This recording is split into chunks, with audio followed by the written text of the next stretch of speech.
In London, every time I try to grasp one principle of economics, the teacher will come and say, but on the other hand, if you want to learn anything about economics, don't go to London. Even Lord Keynes couldn't figure it out.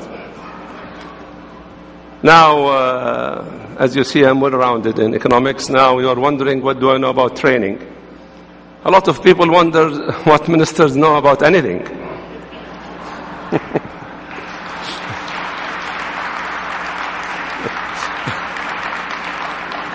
I see the sense of wonder is pervading the audience. Actually, ministers get very well trained. There are three theories of conspiracy theories.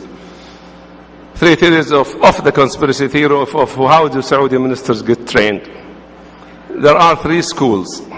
The first one have it that the organization of the railroad is the training ground.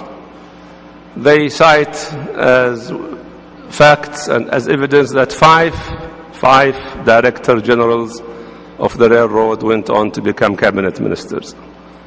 Quite a record. Incidentally, I was one of them.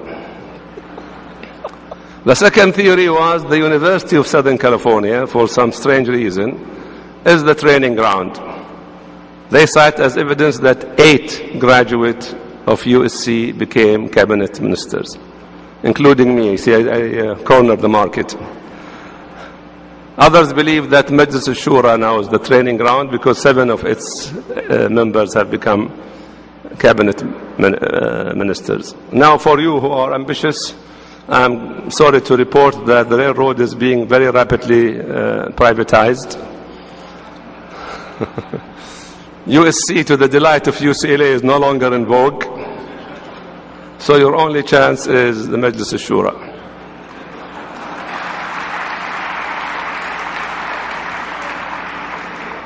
However, for those of you in the economic sector, I advise you to stay put. Look at me. Just look at me. I will never get a Nobel Prize for popularity.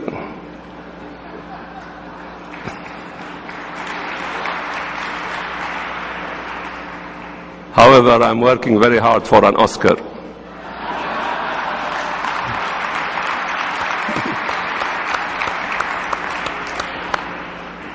Hollywood, watch out.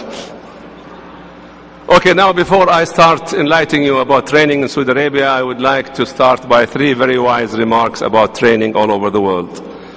In the literature, people always talk about excellent education systems. Hardly anybody ever talks about excellent training systems. As a matter of fact, I think the training systems is as crucial for the economic development as the education system.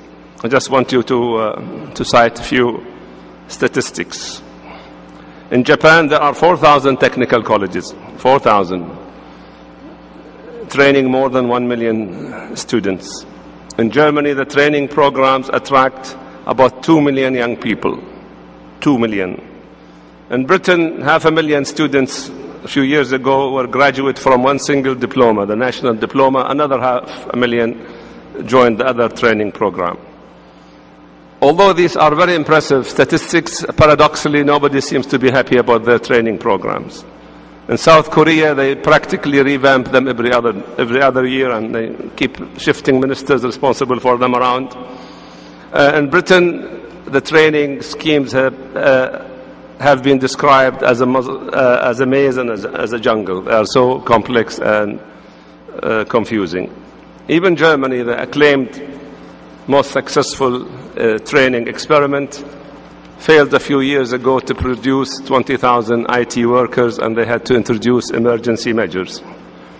After all of this, I need hardly tell you that I am quite unsatisfied with our training programs in Saudi Arabia. Second, contrary to myth, almost all youth all over the world prefer university education to training programs. Everybody wants a lush room, good salary, and comfortable situation, unless one has a serious masochistic problem. Yet this trend is not universal. In Britain, until recently, the majority of people who could go to the university went to the university, and those who chose a training program were looked at as some kind of slightly mentally retarded or lacking in ambition. The last 5 years showed a dramatic change in this. Now, a lot of people who could go to the best universities prefer to go to some training institutions. I'm not saying that things in Saudi Arabia have become as good as that, or as good as in Germany, where 70% of the graduates prefer willingly to go to training programs rather than universities. This, of course, goes back to a long tradition of trades and vocations in Germany. Third remark is the most successful programs are not done by the government, and they are not done by the private sector. They are always joint partnership between the two. And if somebody will tell you that a government can make a successful training program on its own, don't believe it. On the other hand, if somebody tells you that the private sector on its own could come up with a successful program, don't believe him either. The government doesn't have the talent, and the private sector doesn't want to spend the money. So, well, there are some talented people in the government, of course. As you can see, just a few. Now, a successful training program then must be a partnership between the two sectors. But nobody ever said that partnerships are trouble-free or that are smooth sailing. The ladies here and I consider marriage the most sacred and ancient of bondages and of partnerships. But let me see one couple who can claim that his married life has been without ups and downs. For men, basically ups, and for women, basically downs. So if marriage is not without problem, it figures out that partnership with the private sector and the public sector could not be without problems. In Germany also, the most successful example, the government complains that only 900,000 join in the training schemes, whereas there are 1.6 million organizations in Germany. Here, as you know, both the public sector and the private sector moans and groans and accuse each other of all kinds of things not suitable to mention in front of ladies or children. But never mind, this is the way all partnership go, and we'll continue with this partnership. And as somebody said, quarrel is the spice of life. Did anybody say that? I don't know. Change is the spice of life, but there's nothing stops me from making a wise saying of my own. Quarrel is the spice of life. Now, I want you to go through a very quick trip of the landscape of training in Saudi Arabia. It's far better than a lot of people think, but much less than what we hope for. For a historic background, we started very late in training. Actually, lamentably late.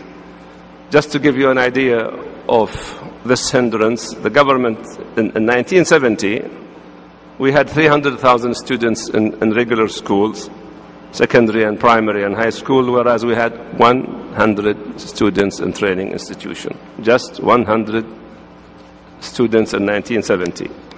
Even more amazing is that at that time, when we started our first 5-year plan, 1970, we had 1,600 schools, and at that time we had only 4 technical schools. So we had a late start, but we are trying to make up for lost time. But as those of you who are good in golf and racing, a handicap is always a problem. I don't have the slightest idea what a handicap is, but I assume it applies to this case. Does it? It does. Okay, thank you. Now we have 3 schemes in Saudi Arabia, which I will summarize: the public sector training, and the private sector training, and the joint training. Briefly, in the public sector, we have 95,000 trainees right now, studying now. We plan to double this and triple this in 8 years. So in 8 years, God willing, we will have 400,000 young girls and boys in our institutions. Other than this formal training, we have training with the armed forces, a joint enterprise between the organization of vocational training and the armed forces, and we have 13,000 trainees. Then the organization for vocational training organized short-term courses, and we have 34,000 trainees in these programs. And then again, with our less fortunate brethren in jails, we have a special training program, and we have 23,000 trainees right now being trained from the jail and later on helped on to start a new life. The private sector, believe it or not, have more than 740 private institution training men in Saudi Arabia. They have a total enrollment of 60,000 students. There are 300 training institutions for women with 11,000 trainees. Now, my ideas of the quality of this training is not very high, but we are working to improve it, not just for the private sector, but also for the public sector. One of our most successful programs are the Joint National Training Program. This is vocational training, which actually was designed and chosen by the Chambers of Commerce, depending on the needs of the market, and the government tried to subsidize it, and those people will go on from their training to jobs. This is an immensely popular and useful program. So far, we have trained 31,000 students, trainees. They are all in jobs now. This year, we attracted 7,000. I do hope that this will double and triple in coming year. Now we have here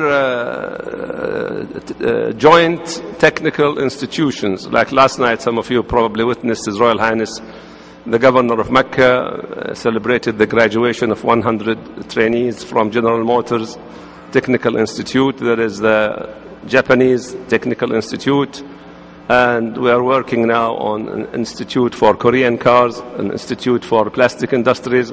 We hope in a couple of years to have at least 10 or 15 of those. Now, right now, they have 20,000 students, but soon they will have triple and double that amount. I must mention here a magnificent training institution built by the Saudi OJ Group, and another magnificent one built by the Bin Laden Group.